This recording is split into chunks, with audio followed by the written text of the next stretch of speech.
Okay, so my name is Emily Roach, and I'm doing my final project on torture during the slavery era and its connection to American literature. I will say that there are some gruesome photos in this presentation, as you can imagine, so I just wanted to give a little warning that viewer discretion is advised. If this is something you are sensitive to, this may not be the presentation for you to watch. I just wanted to warn you guys of that up front. So, with that being said, I'm going to go ahead and get started. The first thing that I'm going to touch on is torture devices that were used during the slavery era. So, basically, slave owners used different torture devices, which I am going to explain some of them, as well as different methods to punish these slaves, maybe for misbehaving, not doing their work, running away, or sometimes even just because the slave owner felt like punishing them and having power over them. And as you can imagine, this resulted in some lifelong psychological effects. It really messed up the minds of those slaves, but also physical effects, which you will see in this photo here. This photo is called Wounds of Torture, and this is an escaped slave that was able to make his way up north. This photo was taken in 1863, and this just scratches the surface of some of the wounds and effects that torture had on these slaves. So the first torture device that was used that I'm going to touch on is the iron muzzle. It is also known as the iron bit or the gag. You'll see it here in the photo. This was made of iron, and as you can imagine, it restricted the slave's ability to eat, drink, or talk. It is this part right here. It is not this down here. So I just wanted to make that clear. And obviously, not being able to eat or drink makes them become malnourished and hungry and dehydrated, and they're also not allowed to talk back. Usually, it was used on slaves who were mouthing off and being insubordinate and not doing their work, or if it was one of the slaves that worked in the kitchen and they happened to take too much food, the owner would also use this device on them. Next is the whip, which I'm sure we have all seen in some capacity in some sort of movie. It is pretty much what you would think of it as.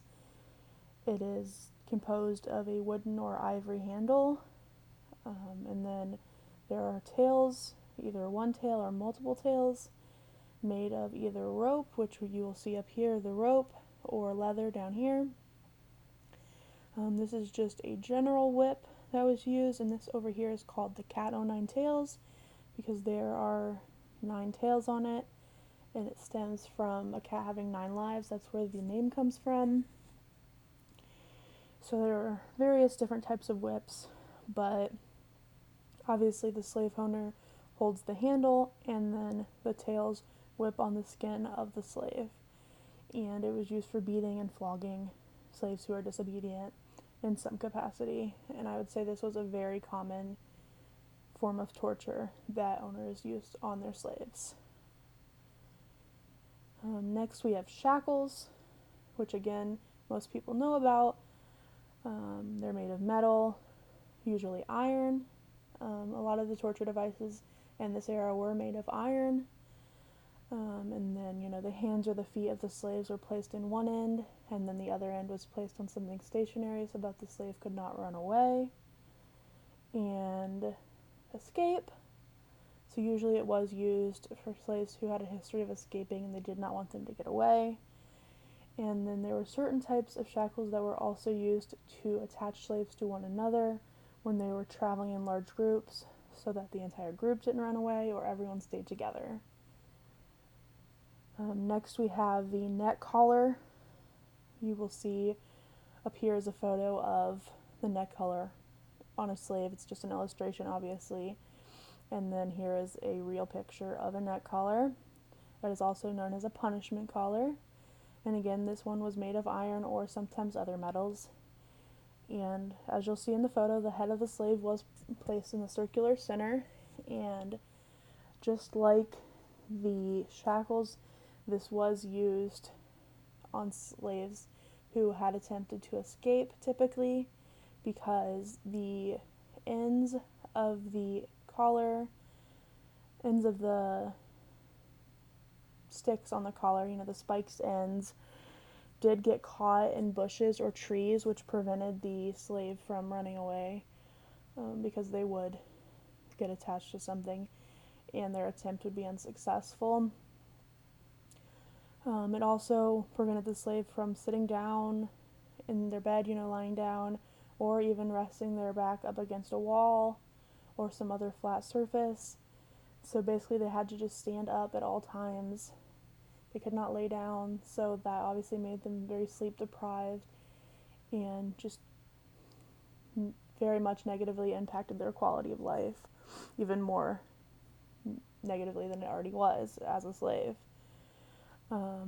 Like I said, this was a punishment for people who had attempted to escape, but it also was something that was used to punish slaves who committed theft. It was seen as, embarrassing, and they wanted to publicly humiliate these slaves. So it was used for that as well. And then other forms of torture that we have, these are just more general ones that do not necessarily use a like a specific device or anything like that. They're just other forms of torture is what I'm trying to say. And obviously I'm not going to show any pictures of these because they are very, very gruesome ones. You have sexual assault, which unfortunately happen all too often with masters and their slaves, both male and female.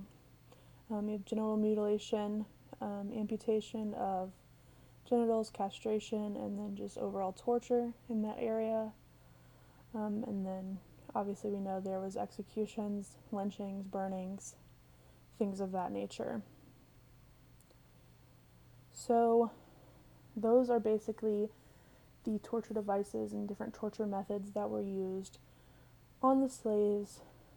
There is one particular place that I want to touch on. It is called the Sugar House, and this was in Charleston, South Carolina, and there were two types of slaves here. Either owners sent their slaves here to be punished because they had such a bad behavior that they just sent them here, or if a slave was found running the streets, wandering around, they would be taken here, kind of as a jail cell, to be held until their owner could come bail them out. So the torture that happened at Sugar House, they had torture chambers in the basement. The temperatures were extremely cold and the living environments were extremely gross and filthy, which caused the slaves to have infections and diseases. And basically the kinds of torture that happened there beyond that was the slaves' hands would be put into ropes, which would be hanging from the ceiling. So they are basically hanging from the ceiling like a ceiling fan or whatever, by their hands.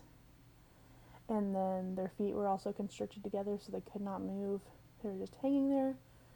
And people from the community, actually, it wasn't just people who worked at the Sugar House, it wasn't just slave owners, it wasn't just any of those type of people, it was everyone. Everyone in the community came, and the Sugar House provided them with whips and paddles, and they were able to beat these slaves, which is honestly disgusting to me. That members of the community would want to be a part of that. Obviously, we know that the slave owners were terrible people, but it just breaks my heart that even people in the community would support something like this and weren't trying to stop it. So that just shows you how widely accepted slavery was at the time. And then also around the gates of the Sugar House, they had sharp iron bars and broken glass to just make sure the slaves would not escape. And then what kind of work did the slaves do at the sugar house? So they weren't just here getting tortured, they were also put to work. But that also was a form of torture, of course. You will see here there is a spinning treadmill. It spins around this way, and the slaves climb up it, and this device is used to grind corn. And there's a nearby jail that they used this corn at. So the slaves were put to work and utilized in that way. But this treadmill was actually very dangerous. It ended up injuring a lot of the slaves, and a lot of times their bodies, their full bodies, or some of their body parts ended up inside of the machine and ended up getting ground up and mixed in with the corn.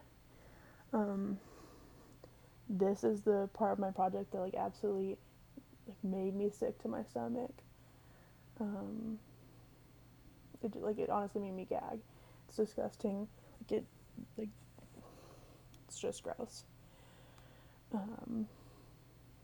So yeah, the sugar house is another part of the torture during the slavery era. Torture happened at every plantation, but the sugar house was a special location that I did want to mention in my project. And then lastly, the main topic I'm going to talk about is connection of slave torture to American literature. So unfortunately, it is difficult to find those first-person accounts of the torture that slaves did endure because the slaves were not allowed to read or write. And obviously the slave owners don't want to tell everyone about the torture that they inflicted on their slaves.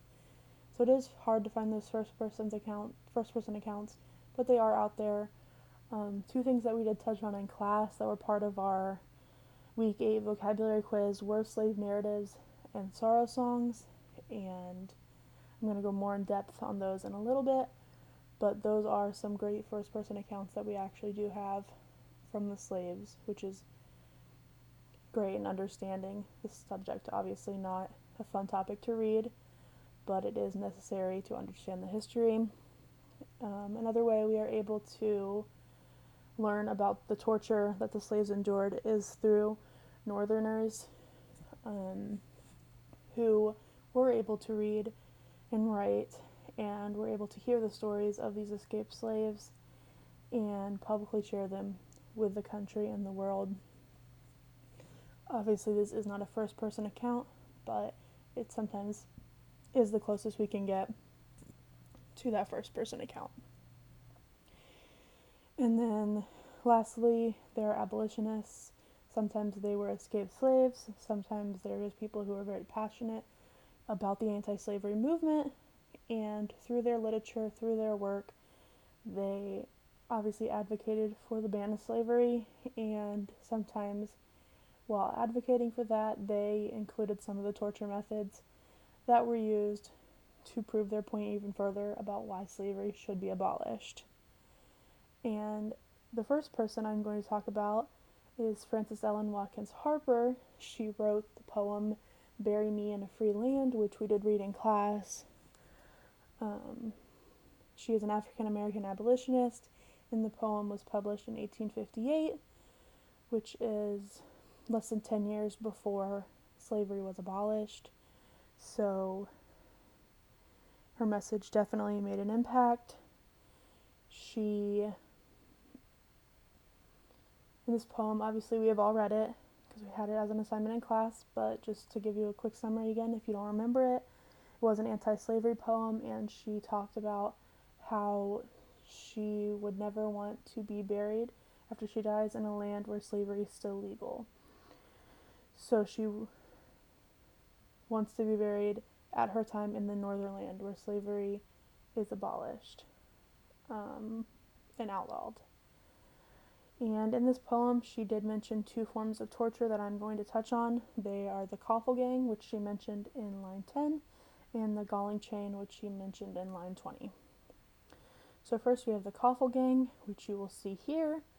The gang is actually all of these groups of people who are attached using a coffle chain, which you will see right here, and then right here, and then obviously here is a closer look at the coffle chain itself. It is made of iron, sometimes other metal, and as you'll see in the photo, these two circular ends are placed on the slave's neck, and it keeps two slaves attached to one another. And it was used when the slaves were traveling somewhere just to make sure that they would not run away from the group, run away from each other. For one, they're all attached, so it would be hard for all of them to run away at once. And for two, with that contraption around your neck, it would be hard to run or even walk at all. I mean, you can see in this photo that this guy is like even having trouble walking. So obviously this posed a huge burden on their ability to move, and thus was beneficial for those slave owners because it kept the slaves in line. And not only was this used in America, it was also used in Africa when the slave owners and the slave traders originally went over there and gathered up the slaves to bring them over to America. They put the coffle chains on the necks of the Africans and said, "Come on, you're coming with me. Do what I say," basically. And the term coffle gang can also be seen in another form of literature, which is the Song of the Coffle Gang. It is a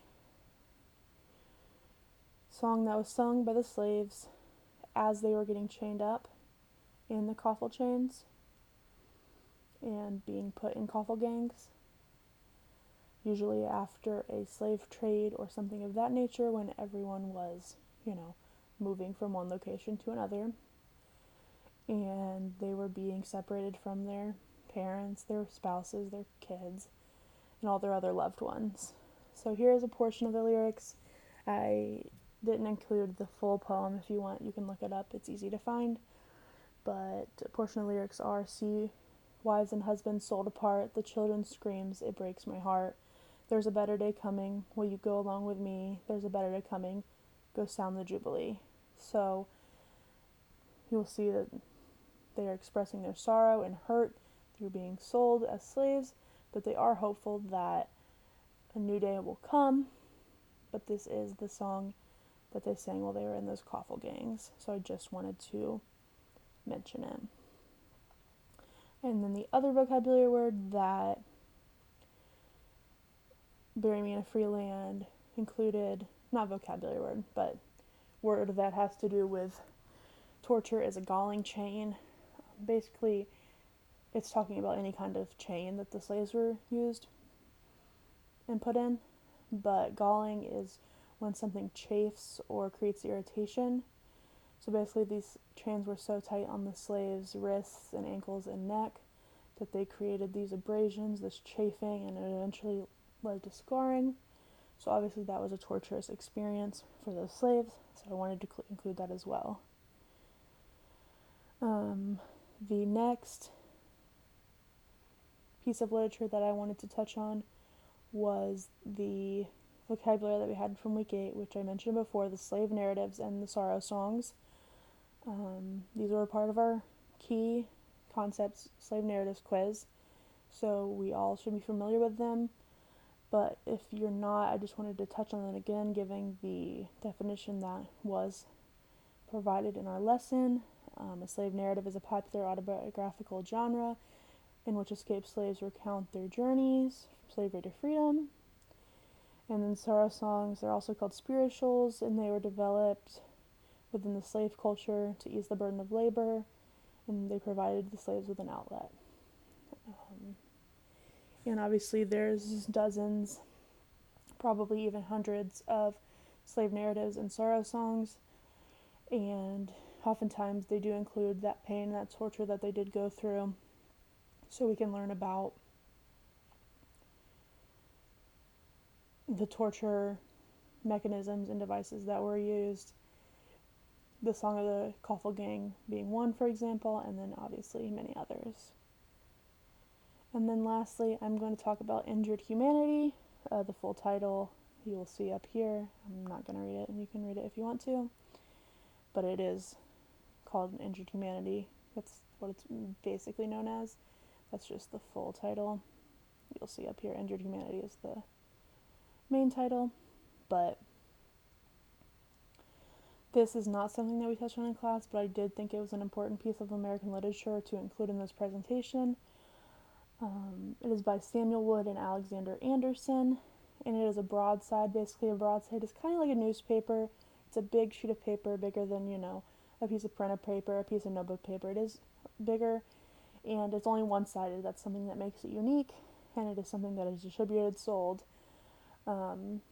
This particular broadside was published in 1805, and the main purpose of it was to educate the public on what really was happening with the slaves, because especially people in the North, they really did not know what was going on. They knew that there were slaves that were held against their will, working for masters, but they had no idea what torture they were enduring. They possibly even thought the slaves were treated pretty well and just used for labor, but they gave them a good life. They really didn't know that the lives of the slaves were so bad. And there was actually a strong public reaction to this. People were outraged, people were shocked. Obviously, as you would be if you found out something like this was happening in your country, not that far from you, that you didn't really know about. Obviously, that would be something that was pretty horrific for them to find out, and it did, spark a movement. This was probably around 60 years before slavery was abolished, so it did not happen overnight, obviously, but this did get some people joined in on the abolitionist movement. So, Injured Humanity does describe a lot of the torture methods that I have touched on that were used by slave owners. Here are some of the ones that were mentioned: violent separation from loved ones, branding on breast with a red hot iron, marking the slaves, giving them a scar, use of the iron muzzle, and also use of the coffle chains. Spurs were placed on the ankles. Heavy weights were chained to the bodies, and of course whipping and flogging. And I'm going to show you guys some photos up close of the broadside so you can get a better idea of these things. So right here you will see the separation of a husband and wife. Obviously there's a whip attached, or a whip being used, so it obviously was violent. Here you will have a slave owner, and he is branding the slaves with an iron. It's burning them. Here you'll see a slave working in the field. He has a iron muzzle on, he has spurs around his ankles, and they do have a weight attached to him just, to add some extra elements of torture to make it harder on the slave. Here you see whipping and flogging going on. Here you'll see the coffle chains that we mentioned before. And then here's some more in-depth information about the iron muzzle, and then just some more whipping and flogging. So overall, that is the information of my presentation. I hope you learned something. I hope this inspired you to learn more about our country's history, because I definitely did not know the extreme amounts of torture that the slaves endured. Obviously, I know it was not a fun experience, but I was under the impression that it was just, whips and things like that. But to find out about the neck collars and the body parts getting in the corn at the sugar house, things like that really opened my eyes about how much of a negative experience this was, and how it was so awful and they were so mistreated.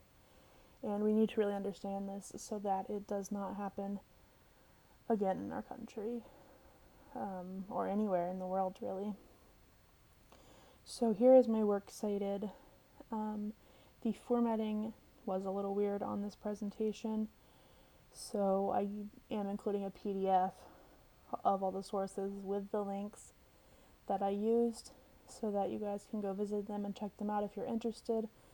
Like I said, there is a link to the Song of Sorrow, the Song of the Coffle Gang, if you guys wanted to check that one out. And there is a full transcript of Injured Humanity if you wanted to read that as well. And then I am going to include a link to this presentation if you wanted to flip through it at your own leisure or at your own pace. That's totally awesome. And there will be a PDF of the presentation as well in case for some reason this format or website does not work on your computer or your phone or whatever you're using. So I will provide you guys with all that if you're more interested in the topic, but if not, I am done with the presentation. So thank you guys for watching this. I hope you learned something. Bye.